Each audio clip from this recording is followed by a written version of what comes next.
Extract 1. You hear two people on a music program talking about a new album by a band called Sharpie. Now look at questions 1 and 2. The long-awaited new release from the band Sharpie is out this week, 18 months after their last album. Does it live up to your expectations, Sally? Well, to be honest, I was probably one of the few people not to have any particular expectations, because I thought their last album was overrated, really. So, although I'm sure it's going to sell by the bucket load, it doesn't do much for me, really. There are one or two reasonable songs, and there's nothing to object to, but for me it's just more of the same. Well, I think that's a bit harsh. I mean, the songs are strong, and that's always been the band's strong point, though it's not clear from the sleeve notes which of them wrote each one, actually, which always annoys me. I know what you mean. I couldn't read the handwritten scrawl on the cover, but actually all that info's on the website, to which there's a reference, so the marketing people have obviously picked up on the fact that some of us may actually want to know these things. Oh, right. I'd missed that little detail. Extract 2. You overhear two students talking about a design course they are following. Now look at questions 3 and 4. So, what did you think of this morning's lecture? I reckon he must have said the word sophisticated or sophistication at least 50 times. Well, it's not only him, is it? The word's so much part of the lexicon of the design industry that it's become imprecise and more or less meaningless as a result, don't you think? There could be something in that, you know. Do you think that's why every now and again designers turn away from all that and go for that sort of naive look instead? You know, rejecting what seems complex and refined and going back to what's childlike and simple. You mean like that Italian furniture that looks as if it's been made out of Lego? I mean, it's brilliantly versatile. You can fit the bits together in different ways like kids do with Lego. Yeah, I think it's great. But, you know, at the end of the day, the effect that furniture creates is still quite chic, isn't it? I bet the lecturers would still go on about how sophisticated it is. Yeah, I guess they would. Extract 3. You hear part of an interview with a man who believes in living the country life. Now look at questions 5 and 6. But you're no stranger to country life, are you, John? No. When we first married, Joe and I felt that we could do life better. We went to live in a house in the middle of a field with no running water or electricity. In fact, nothing much apart from our absolute determination to live self-sufficiently. We were idealists, trying to create a new world. I mean, with the benefit of hindsight, it was a hopeless endeavour.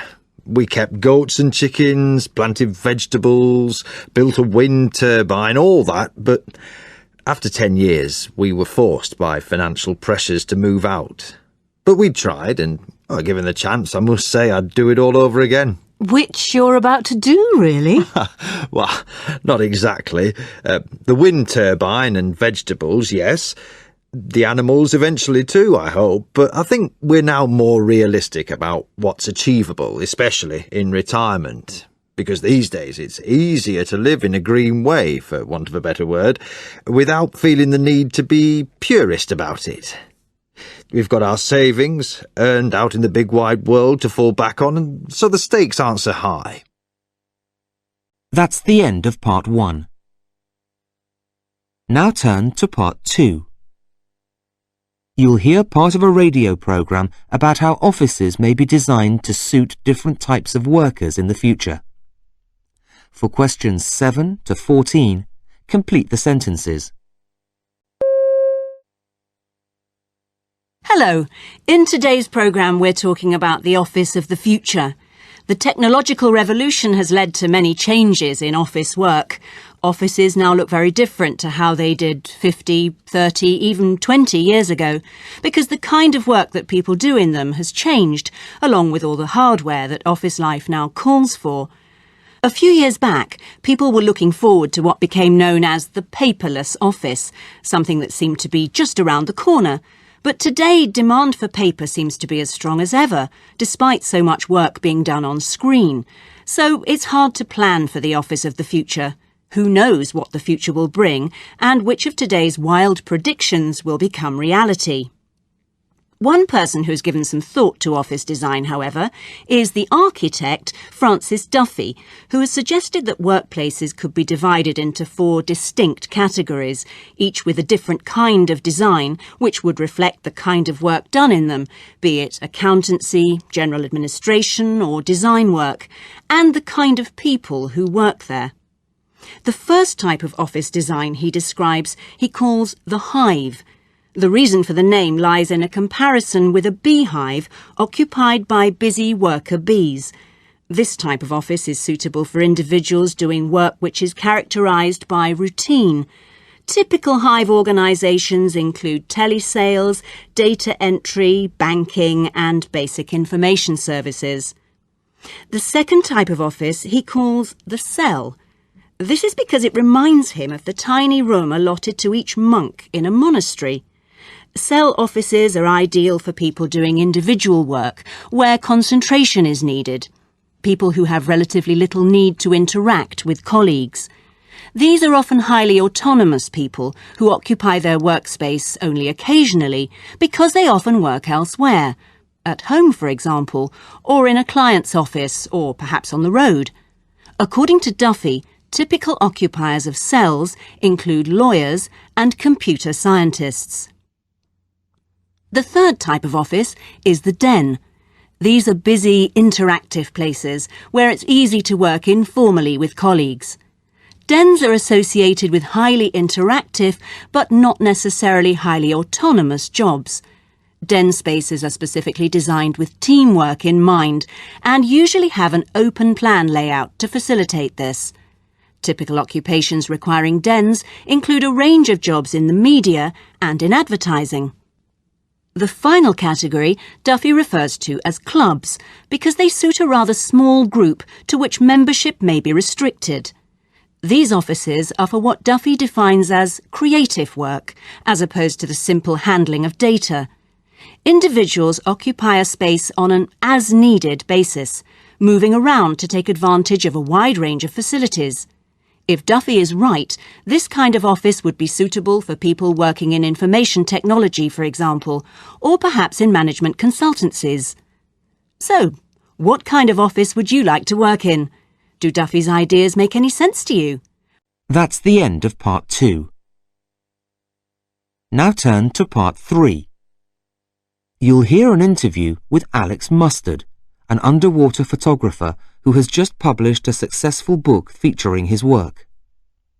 For questions 15 to 20, choose the answer A, B, C or D, which fits best according to what you hear.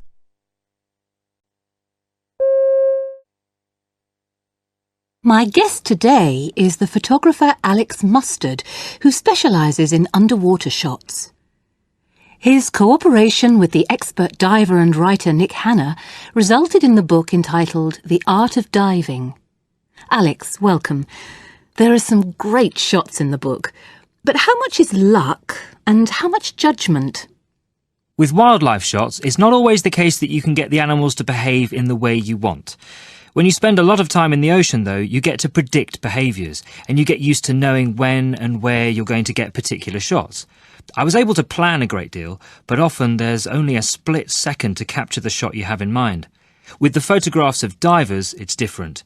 You've got more control because the dive is a coordinated effort that's well planned.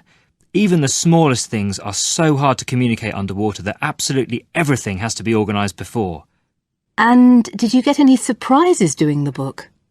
One of the areas I've always thought we were going to struggle with was free diving. You know, going down to great depths without oxygen or equipment. I didn't really get free diving until I saw it for myself. But when you watch it in the ocean, when you're sitting there at 15 or so metres in very clear water and you see the divers come down those lines past you, disappearing into the blue, it's incredible. They disappear for several minutes while you watch, realising how much breathing you're doing until they come back up again on a single breath. I wanted to get across in the shots just how fragile the free divers looked, framed by the vastness of the ocean. What are your favourite shots? There's a whole genre of shots, the ones of divers having a good time underwater. For some unknown reason, the most sensible, important people, from nurses to managing directors, can't resist mucking about once they're underwater. I'd never really seen this in photos before, and it soon became a main theme of the book, to get across the playful, graceful and fun nature of being underwater. When someone sees a turtle while scuba diving, they do an impression of a turtle. The amount of times you end up bursting out laughing into your regulator, it happens every single dive. Did you have any scary moments? There's a golden rule underwater. You always need to know what's behind you. Some wildlife is potentially dangerous, but there are very few things in the ocean that are actively aggressive. We're not their natural prey. They'll be curious, but their first response is rarely to attack us. I think the secret is to respect the fact that we're intruders in their environment. If you go looking for trouble, I'm sure you can find it, with sharks or whatever, and some people do just that, maybe thinking they'll get good shots, but that's not the sort of underwater photography I want to get into.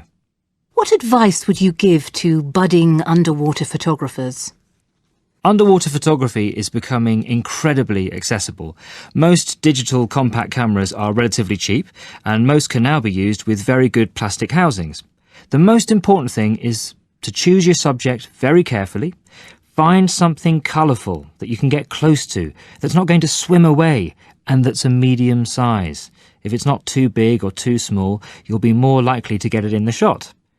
More professional shots require wide-angled lenses to get the best results, and you might want to consider using different colour filters. But with most of the compacts, you'll produce great quality snaps. So, what's next for you, Alex? Well, in July, I'm planning a trip to Sardinia. It's where some of the nicest diving in the Mediterranean is to be found, all clustered within easy reach of the airport at Olbia. There are a few wrecks, but that's not really the draw for me. It's more the underwater landscapes, like the soft corals and the fish life they support. And of course, the water's lovely and warm. Should get some shots. Well, all the best for that, Alex, and thanks for joining me today. Thank you. That's the end of part 3. Now turn to part 4. Part 4 consists of 2 tasks. You'll hear 5 creative people talking about the experience of receiving an award in recognition of their work. Look at task 1. For questions 21 to 25, choose from the list A to H the creative activity each person is involved in. Now look at task 2. For questions 26 to 30, choose from the list A to H how each person felt on hearing that they had won the award. Speaker 1. I was surprised even to be nominated for this award. I mean, there are much better people out there than me. I went along thinking, enjoy the ceremony, don't worry too much about whether you win or not. The piece of mine that was singled out for praise was about an expert in landscape gardening who'd never given an interview before, which made a bit of a splash in one of the weeklies, but my regular column was mentioned too. The actual evening was a bit of a letdown, actually. Not as glamorous as I'd imagined. No television. But when my name was called, all I could say was, thank you. I hadn't even prepared a speech. Speaker 2. Getting this award was really important for me because my work has come in for a fair bit of criticism over the last year, especially from one particular newspaper reviewer. So I felt vindicated in a way. I got it for a full-length feature I shot about computer games and how they're meant to actually stimulate the brain. They showed a bit of it at the ceremony, which was a glittering affair, with all the soap stars in their designer outfits. I mean, they were all sitting on the edge of their seats as the envelopes were opened, because that side of the business is really competitive. But I stayed cool. For me, it's not about the publicity. Speaker 3. It was a big moment for me when the chair of the judges opened that envelope. I mean, I did really feel my book had the edge over the other nominees, though their writing's good, of course. and we all three needed the cash prize, and exposure in the media is always welcome. But hopefully the others will get increased sales out of it too. The ceremony itself was fun. I'm not very good at being in the spotlight, but I rose to the occasion and we got a good write-up in the local newspaper. I even met somebody who's going to help me design my own website, which is really exciting. Speaker 4. I think they gave me this award because of my work on television, though it's actually my website that one of the judges went on about at the ceremony. I didn't actually design it, of course, just provided the content, but it does encourage people to have a go themselves. Plan their own planting and ground levels and things, even if they haven't got a big plot. I had to laugh at all the fuss they made at the ceremony. Both my daughters ended up shedding a few tears, but they know I love being the centre of attention, so all in all, it was a lovely evening. It's really fashionable now, my line of work, which is amazing, really. Speaker 5. I got the award for my spring collection, which was rather dark. No floral prints or pastel shades this year. The people on the panel went on about it so much that they began to get on my nerves, actually. But I suppose I shouldn't be ungrateful. It's known as a bit of a media circus, actually, the ceremony, and it certainly lived up to its reputation this year. All the other winners overreacting like mad, making big speeches, runners-up biting back the tears, trying not to sound disappointed. All for the TV cameras, needless to say. But the catwalk's always great fun, if you like people watching. And actually there were some great outfits on show.